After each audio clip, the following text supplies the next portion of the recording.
ગુજરાતની અંદર વર્ગ 1-2 સહિતની ભરતી માટેની પ્રક્રિયા માટે ગુજરાત જાહેર સેવા આયોગ દ્વારા જે નીતિ નિયમો બનાવવામાં આવ્યા છે, લેખિત પરીક્ષાના 50% ભાણાંક અને મૌખિકનું 50% ભાણાંક, અને એનો જ્યારે સરવાળો કરીને જ્યારે વિવિધ પરીક્ષાઓના પરિણામોની આપણે તપાસ કરીએ તો આપણને સ્પષ્ટપણે ઉડીને આંખે વળગે તે પ્રકારે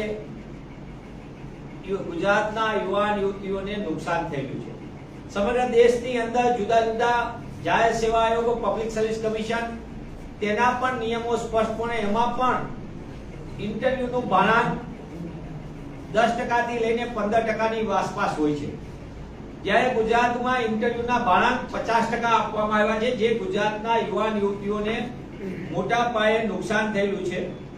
શિક્ષણ વિભાગની ભરતીમાં જે ભરતી કેલેન્ડર આવ્યું, સરકારી વિજ્ઞાન, વાણિજ્ય અને વિજ્ઞાન કોલેજોમાં મદદનીશ પ્રાધ્યાપકો માટેની ખાલી જગ્યાઓ પર ભરતી માટે, એટલે કે આસિસ્ટન્ટ પ્રોફેસરની 426 જગ્યા પર ભરતી કરવા માટેની સરકારે કેલેન્ડરમાં ઉલ્લેખ કર્યો છે. છેલ્લા 5 વર્ષથી આસિસ્ટન્ટ પ્રોફેસરની ભરતીની નવી જાહેરાત કોઈ પણ કરવામાં આવી નથી. એટલે કે સરકારી વાણિજ્ય, વિજ્ઞાન અને વિજ્ઞાનની કોલેજો અધ્યાપકો વિના ચાલી રહી છે. સરકારી કોલેજોનું, ગ્રાન્ટેડ કોલેજોનું માળખું તોડીને ખાનગી કોલેજને શિક્ષણનો વેપાર કરવાની સરકારની નીતિનો આ વધુ એક નમૂનો છે. રાજ્યમાં સરકારી વિજ્ઞાન, વાણિજ્ય અને વિજ્ઞાન કોલેજમાં 24% કરતા વધુ જગ્યાઓ પ્રાધ્યાપકોની ખાલી છે. સરકાર Shri Gujarat public service commission સાથે ભરતી માટેનું સંકલન કરીને તાત્કાલિક જાહેરનામું બહાર પાડવું પડે. કેલેન્ડરમાં તો ઉલ્લેખ છે, પણ જાહેરનામું બહાર નથી પાડ્યું હજી સુધી. અને આ ભરતીની અંદર જે 50% ભાણાંક છે ઇન્ટરવ્યુના, એ પણ તાત્કાલિકપણે ઘટાડીને 10% થી 13% જેટલું જ કરવું જોઈએ. કારણ કે રાજ્યની અંદર આ ભાણાંકના કારણે ઉચ્ચ ગુણવત્તા ધરાવતા યુવાન યુવતીઓને અન્યાય થઈ રહ્યો છે. આપની સમક્ષ એ પણ કહેતા હું વિગતો સાથે કહી રહ્યો છું કે ઉત્તર પ્રદેશની અંદર ઉચ્ચતર શિક્ષા સેવા આયોગ, એમાં ઇન્ટરવ્યુનું ભાડાંક 13.4% છે, 13.04%. મધ્યપ્રદેશ લોક સેવા આયોગ 11.11% છે. રાજસ્થાન લોક સેવા આયોગ 10.71% છે. હરિયાણા લોક સેવા આયોગ 12.5% છે. છત્તીસગઢ લોક સેવા આયોગ 9.09% છે. તામિલનાડુની અંદર પણ ટીચર્સ રિક્રુટમેન્ટ બોર્ડ છે, 13.04% છે. આવા રાજ્યોના અલગ અલગ ઉદાહરણ આપવા પાછળનો આશય એ છે કે ગુજરાત હંમેશા દેશને દિશા આપવાની આપણે વાત કરતા હોય ત્યારે સરકારની ફરજ બને છે હકીકત લક્ષી ગુજરાતના યુવાન યુવતીઓને ન્યાય મળે. આ સાથે ગુજરાત પબ્લિક સર્વિસ કમિશનમાં 2018માં એક યુવાન દ્વારા સંપૂર્ણપણે વિગતવાર આરટીઆઈ કરવામાં આવેલી. તેમાં પણ જે જાહેર સેવા આયોગે વિગત આપી છે 2008ના મૌખિક ઇન્ટરવ્યુના યોજાઈ ગયા હતા, એમાં પણ કહેવામાં આવ્યું કે એકંદર દેખાવ, રૂબરૂ મુલાકાતના ઉમેદવારના એકંદર દેખાવના આધારે, ઓવરઓલ પરફોર્મન્સના આધારે છે. બીજું, રૂબરૂ મુલાકાતના ગુણ કમિટીના સભ્યો વચ્ચે વિભાજન કરવામાં નથી આવતું. તમામ સાથે મળીને છેલ્લે ચર્ચા વિચારણા બાદ સર્વસંમતિથી ગુણ આપે છે. તમે વિચાર કરો, સર્વસંમતિથી ગુણ આપવામાં આવે. એસેસમેન્ટ કેવી રીતે ભાઈ અલગ અલગ કરે ઇન્ટરવ્યુમાં, તો એ કઈ રીતે હોઈ શકે?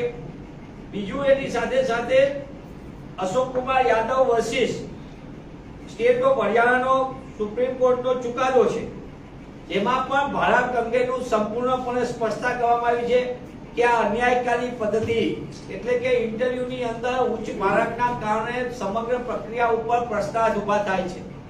એટલે કે ભાડાંકની પદ્ધતિ ગેરકાનૂની છે, ગેરબંધારણીય છે, અન્યાયકર્તા છે. એટલે એને તાત્કાલિકપણે આ ભાડાંક પદ્ધતિને રદ કરવામાં આવે છે હરિયાણા પૂરતી.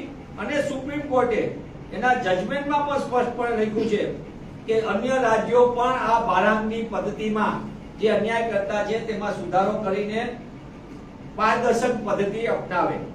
આ અંગે કોંગ્રેસ પક્ષ ગુજરાતના હજારો યુવાન યુવતીઓ જે MA, MCOM, MSc, PhD, net slate pass થયેલા હોય અને ગુજરાતની શૈક્ષણિક વ્યવસ્થામાં આસિસ્ટન્ટ પ્રાધ્યાપક તરીકે સરકારી વિજ્ઞાન કોલેજ, વાણિજ્ય કોલેજ અને વિજ્ઞાન કોલેજમાં પોતે અધ્યાપક તરીકે કામ કરવા માટે પ્રતિબદ્ધતાથી શૈક્ષણિક ઉચ્ચ લાયકાત ધરાવતા યુવાન યુવતીઓને ન્યાય મળે તે માટે કોંગ્રેસ પક્ષ સંપૂર્ણપણે ગુજરાત સરકાર સમક્ષ આ મુદ્દાને ઉઠાવશે. અમે આ બાબતે સંપૂર્ણપણે ગુજરાતના યુવાન યુવતીઓને ન્યાય મળે અને કોઈને અન્યાય ન થાય, પારદર્શક પદ્ધતિ આવે, ગુણાંકની ખોટી રીત રસમો બંધ થાય ભાડાંકની, અને આ ભાડાંકના આધારે સ્પષ્ટપણે વારંવાર ગુજરાતના યુવાન યુવતીઓએ પણ ગુજરાત જાહેર સેવા આયોગને પણ રજૂઆત કરી છે, મુખ્યમંત્રી શ્રી સમક્ષ પણ રજૂઆત કરી છે, પણ ગુજરાતના યુવાન યુવતીઓને પહેલા તો એ અન્યાય કરવાનો કે વર્ષો સુધી ભરતી નહીં કરવાની, ભરતી કરે તેમાં અન્યાયકારી ભરતી કરવાની, ભરતીની અંદર ગોલમાલ ગેરરીતિ નહીં કરવાનું, અને આ ભાડાંક જેવી પદ્ધતિ કરીને ગુજરાતના ઉચ્ચ ગુણવત્તા ધરાવતા અધ્યાપકોને, ભવિષ્યના અધ્યાપકોને અન્યાય થાય તેવી પદ્ધતિ તાકીદે રદ કરવામાં આવે તેવી કોંગ્રેસ પક્ષ વતી અમારી માંગ છે. હું એવું પ્રમાણિકપણે કહી શકું છું કે ગુજરાતના જે જુદા જુદા જીપીએસસી ના પરિણામો છે, આ જુદા જુદા પરિણામો છે જેમાં રિટર્ન પરીક્ષાની અંદર જે માર્ક્સ આવ્યા છે એના કરતા ઇન્ટરવ્યુમાં અતિ માર્ક ઊંચા થાય છે. એના બે કારણો છે.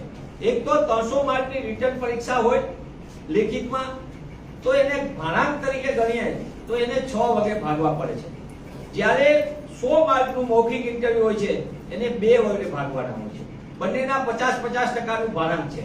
એટલે કે જેને 300 માંથી વધુ માર્ક આવ્યા એ 6 ભાગવાથી એના માર્કનું ભાડાંક ઘટી જાય છે, જ્યારે ઇન્ટરવ્યુને 100 માર્કના ઇન્ટરવ્યુને ભાડાંકમાં 2 વડે ભાગવાથી એના ભાડાંક 50% પ્રમાણે થાય. એટલે સર્વાંગીણ જો તમે એવરેજ ટોટલ ગણો ઓવરઓલ તો એના કારણે આપણે જોઈએ છીએ જુદા જુદા પરિણામોની અંદર પણ, જેના જુદા જુદા પરિણામો પણ મારી પાસે છે.